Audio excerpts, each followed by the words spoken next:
the frog, now stop. Jumpy jump, silly jolly frog dance. Do the frog, now stop. Hippo time! Do the hippo, now stop. Do the hippo, now stop. Shaky shake, silly jolly hippo dance. Do the hippo, now stop. Move again! Shake your body, move your body. Everybody dance around. Come on and dance to the beat. Horse time! Do the horse, now stop! Do the horse, now stop! Gallop, silly jolly horse dance. Do the horse, now stop! Shake your body, move your body. Everybody dance around. Dance around.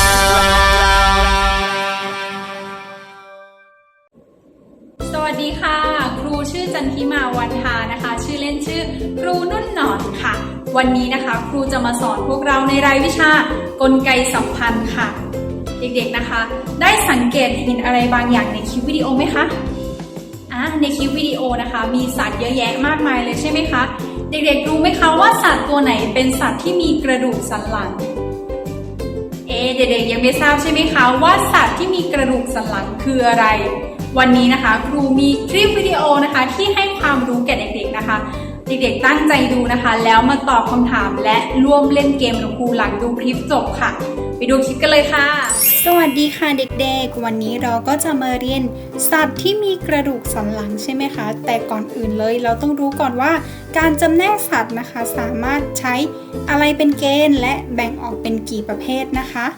การจำแนกสัตว์นะคะโดยการใช้กระดูกสันหลังเป็นเกณฑ์สามารถแบ่งออกเป็น2ประเภทค่ะนั่นก็คือ 1. สัตว์ที่มีกระดูกสันหลังค่ะและ 2. สัตว์ที่ไม่มีกระดูกสันหลังค่ะสัตว์ที่มีกระดูกสันหลังนะคะคือสัตว์ที่มีโครงร่างภายในกระดูกสันหลังจะอยู่เป็นแนวยาวไปตามด้านหลังของสัตว์นะคะกระดูกสันหลังจะต่อกันเป็นข้อๆยืดหยุ่นเคลื่อนไหวได้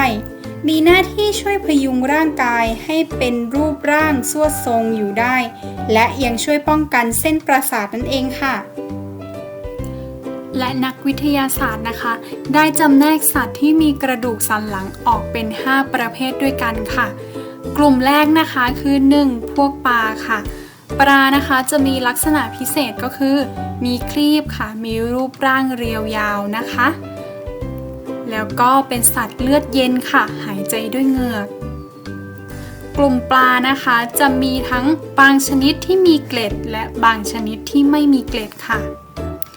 จะมีการวางไข่จำนวนมากอยู่ในน้ำนะคะและตัวอย่างนะคะกลุ่มปลาที่อยู่ในประเภทนี้นะคะก็เช่นปลาตะเพียนและปลากระเบนค่ะกลุ่มที่2นะคะเป็นกลุ่มพวกสัตว์สะเทินน้ำสะเทินบกค่ะกลุ่มนี้นะคะจะเป็นสัตว์เลือดเย็นค่ะสามารถแบ่งออกเป็น2ระยะนะคะนั่นก็คือระยะตัวอ่อนและระยะตัวโตเต็มวัยค่ะระยะตัวอ่อนนะคะจะหายใจโดยใช้เหงือกในน้ำนะคะส่วนตัวเต็มวัยหายใจโดยใช้ปอดและผิวหนังค่ะกลุ่มสัตว์พวกนี้นะคะเป็นสัตว์ที่มีผิวหนังเรียบไม่มีเกล็ดเปียกชื้นตลอดเวลาค่ะตัวอ่อนนะคะจะใช้หางในการเคลื่อนที่เมื่อโตเต็มวัยนะคะจะใช้ขาค่ะกลุ่มสัตว์ที่อยู่ในกลุ่มนี้นะคะก็อย่างเช่นกบและเขียดค่ะกลุ่มที่3นะคะคือกลุ่มสัตว์เลื้อยคลานค่ะจะมีในลักษณะนะคะเป็นสัตว์เลือดเย็นค่ะหายใจด้วยปอดมีขาหรือไม่มีขาค่ะกลุ่มนี้นะคะจะมีผิวหนังแห้งลำตัวมีเกล็ดปกคลุมวางไข่บนบกโดยที่ไข่มีเปลือกหุ้มค่ะสัตว์ที่อยู่ในกลุ่มนี้นะคะก็ได้แก่เต่าและแย้นั่นเองค่ะกลุ่มที่4นะคะเป็นกลุ่มสัตว์จำพวกนกค่ะ มีลักษณะนะคะเป็นสัตว์เลือดอุ่นหายใจด้วยปอดค่ะขาคู่หน้าจะพัฒนาเป็นปีกนะคะจะงอยปากที่แข็งค่ะกลุ่มสัตว์พวกนี้นะคะจะมีขนเป็นแผงมีเกล็ดที่ขาและนิ้วเท้าค่ะวางไข่บนบกนะคะไข่มีเปลือกแข็งหุ้มค่ะกลุ่มสัตว์นะคะที่อยู่ในกลุ่มนี้นะคะได้แก่นกยูงไก่นกนางนวลค่ะกลุ่มที่5กลุ่มสุดท้ายนะคะคือกลุ่มสัตว์เลี้ยงลูกด้วยนมค่ะกลุ่มนี้จะมีลักษณะเป็นสัตว์เลือดอุ่นหายใจด้วยปอดผิวหนังเรียบมีขนแบบเส้นผมค่ะส่วนใหญ่นะคะอาศัยอยู่บนบกค่ะแต่ก็มีสัตว์บางชนิดอาศัยอยู่ในน้ำด้วยค่ะส่วนใหญ่ออกลูกเป็นตัวนะคะและมีน้ำนมสำหรับลูกอ่อนค่ะ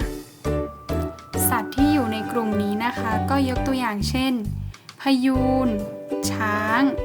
แล้วก็คนนั่นเองค่ะ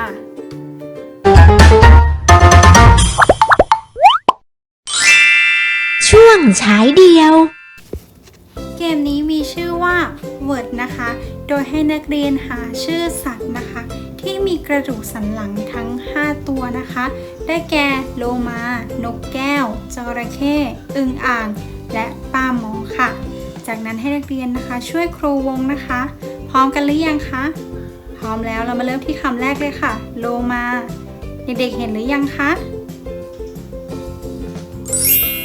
โลมาถูกต้องค่ะคำที่2ค่ะนกแก้ว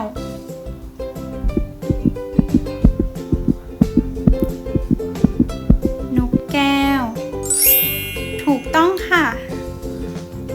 คำที่3นะคะจระเข้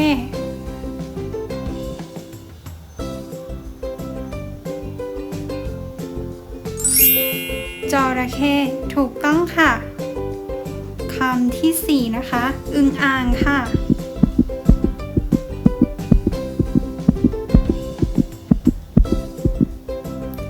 อึ่งอ่างค่ะถูกต้องค่ะเก่งมากเลยค่ะและคำสุดท้ายนะคะปลาหมอค่ะ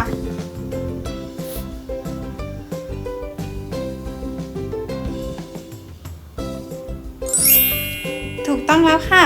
ปลาหมอเด็กๆเก่งมากเลยค่ะหลังจากที่เด็กๆได้เรียนรู้และได้เล่นเกมสนุกๆกันไปแล้วใช่ไหมคะวันนี้เรามาสรุปบทเรียนพร้อมกันดีกว่าค่ะว่าความรู้ที่เราได้มีอะไรบ้างสิ่งที่เรียนในวันนี้นะคะก็คือสัตว์ที่มีกระดูกสันหลังค่ะโดยแบ่งออกเป็น5ประเภทนะคะ1ค่ะกลุ่มจำพวกปลานะคะได้แก่ปลากาดม้าน้ำปลาตะเพียนค่ะกลุ่มที่2นะคะคือกลุ่มสัตว์สะเทินน้ำสะเทินบกค่ะได้แก่กบเขียดคางคกค่ะกลุ่มที่3นะคะคือกลุ่มสัตว์เลื้อยคลานค่ะได้แก่นะคะเต่าจระเข้งูจิ้งจกค่ะกลุ่มที่4นะคะคือสัตว์จำพวกนกค่ะได้แก่ไก่เป็ดนกยูงและกลุ่มสุดท้ายค่ะกลุ่มสัตว์เลี้ยงลูกด้วยนมค่ะได้แก่โลมาพยูนสุนัขและคนค่ะวันนี้นะคะครูก็มีแบบฝึกหัดให้เด็กๆได้ทำกันด้วยนะคะเป็นแบบฝึกหัดนะคะที่อยู่ในหนังสือเรียนของเรานั่นเองค่ะไปดูกันเลยค่ะว่าอยู่ในหน้าไหนแล้วมีวิธีการทำอย่างไรไปดูตัวอย่างได้เลยค่ะในการทำแบบฝึกหัดนะคะให้นักเรียนนะคะสามารถนะคะทำลงในหนังสือวิทยาศาสตร์ป .4 ได้เลยค่ะแบบฝึกหัดนะคะจะอยู่ในหน้าที่51ค่ะให้นักเรียนทำแค่ข้อ3นะคะโดยนะคะสามารถศึกษาข้อมูลเพิ่มเติมในหนังสือเรียนนะคะในหน้าที่40ถึง45ค่ะข้อ3นะคะมีคำสั่งอยู่ว่าให้นักเรียนนะคะสืบค้นข้อมูลของสัตว์ที่มีกระดูกสันหลังแต่ละประเภทแล้วบันทึกลงในตารางค่ะกลุ่มประเภทนะคะจะมีกลุ่มประเภทของสัตว์ที่มีกระดูกสันหลังทั้ง5ประเภทเลยนะคะ แล้วให้นักเรียนนะคะ เขียนบอกลักษณะนะคะ มีลักษณะอะไรบ้าง มีลักษณะการเคลื่อนที่ การหายใจ อุณหภูมิร่างกาย และที่อยู่อาศัยนั่นเองค่ะ เด็กๆทำกันได้ใช่ไหมคะ และสำหรับวันนี้นะคะครูนุ่นต้องลาไปก่อนแล้วค่ะแล้วพบกันใหม่นะคะเด็กๆสวัสดีค่ะบ๊ายบาย